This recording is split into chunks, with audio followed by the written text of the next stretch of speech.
नमस्कार। आज हम बात करने वाले हैं भगवत गीता के तीसरे अध्याय यानी कर्म योग की। अच्छा, ये वो अध्याय है जो कर्म के असली मतलब को और हमारी जिंदगी में इसकी क्या जगह है इस पर रोशनी डालता है। तो चलिए शुरू करते हैं और इसकी गहराइयों को समझने की कोशिश करते हैं। तो ये अध्याय शुरू होता है अर्जुन के एक बहुत ही गहरे सवाल से। वो पूछते हैं कि अगर ज्ञान ही कर्म से बेहतर है, अगर वही सबसे ऊपर है, तो फिर श्री कृष्ण उन्हें इस इतने बड़े युद्ध में मतलब एक्शन लेने के लिए क्यों कह रहे हैं। ये एक ऐसी उलझन है जो सच में हम सबके मन में कभी न कभी जरूर आती है। और श्री कृष्ण इस दुविधा का जो जवाब देते हैं वो एक तरह का कॉस्मिक लॉ है, एक ब्रह्मांडीय सच। वो कहते हैं कि कर्म, एक्शन, ये कोई चॉइस नहीं है, ये तो हमारे होने का, हमारे अस्तित्व का एक हिस्सा है जिससे कोई बच ही नहीं सकता। और ये इस अध्याय का एक बहुत ही जरूरी पॉइंट है। सोचिए, कोई भी इंसान एक पल के लिए भी बिना काम किए नहीं रह सकता। चाहे कोई बस बैठा हो, सो रहा हो या बस सांस ही क्यों ना ले रहा हो, शरीर और मन तो लगातार काम कर ही रहे हैं। मतलब कर्म से भागना तो नामुमकिन है। यहाँ एक और बड़ी दिलचस्प बात सामने आती है।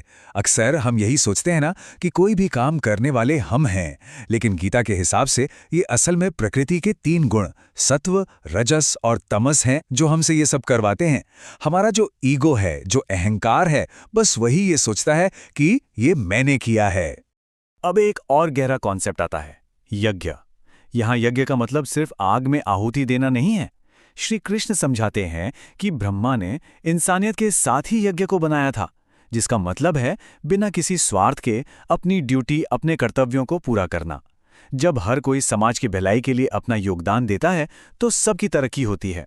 तो ठीक है, अगर कर्म करना इतना जरूरी है, उससे बचा नहीं जा सकता, तो सवाल उठता है कि इसे करने का सही तरीका क्या है। अब हम इसी पर बात करेंगे कि एक कर्मयोगी का सही रास्ता आखिर है क्या। और यहीं कर्म योग का पूरा सार छुपा है, निष्काम कर्म में। इसका सीधा सा मतलब है कि अपना जो भी कर्तव्य है उसे पूरी लगन और मेहनत से करो, लेकिन उसके नतीजे से, उसके फल से अटैचमेंट मत रखो। फल की इच्छा के बिना जो कर्म किया जाता है वही तो असली योग है।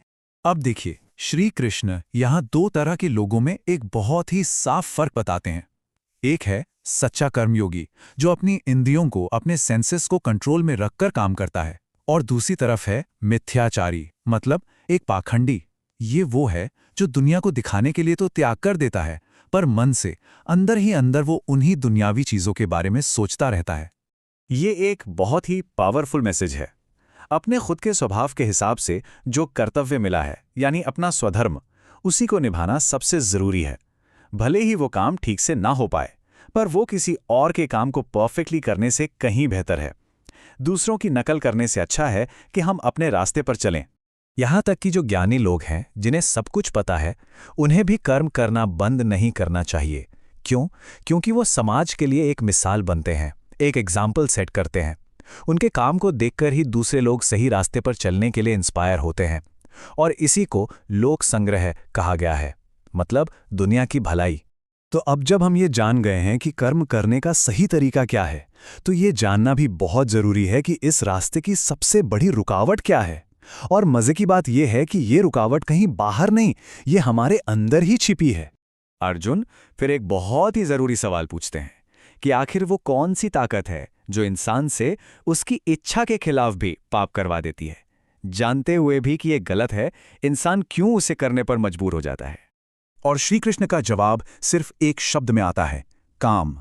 काम यानी इच्छा, वासना या किसी चीज को पाने की बहुत ज्यादा चाहत। यही वो असली दुश्मन है जो हमारी समझदारी पर पर्दा डाल देता है और हमें गलत रास्ते पर धकेल देता है। तो इस सबसे बड़े दुश्मन को हराया कैसे जाए? श्री कृष्ण पूरी स्ट्रैटेजी बताते हैं।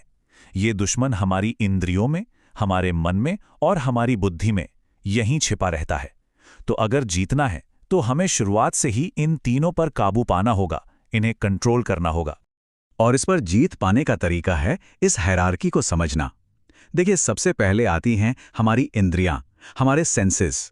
उनसे ऊपर है हमारा मन। मन से भी ज्यादा ताकतवर है हमारी बुद्धि। और इन सबसे ऊपर है हमारी आत्मा, हमारा असली स्वरूप। तो अगर हम अपनी आत्मा को जानकर बुद्धि से मन को कंट्रोल कर लें तो इंद्रियां अपने आप काबू में आ जाएंगी। और आखिर में ये सारा ज्ञान हमें एक बहुत बड़े सवाल के साथ छोड़ जाता है। आज की इस तेज रफ्तार दुनिया में जहां हर कोई सिर्फ नतीजों के पीछे भाग रहा है, वहां हम अपने स्वधर्म को पहचान कर बिना फल की चिंता किए कर्म करने के इस सिद्धांत को अपनी जिंदगी में कैसे उतार सकते हैं? ये एक ऐसा सवाल है जिस पर सोचना बहुत जरूरी है।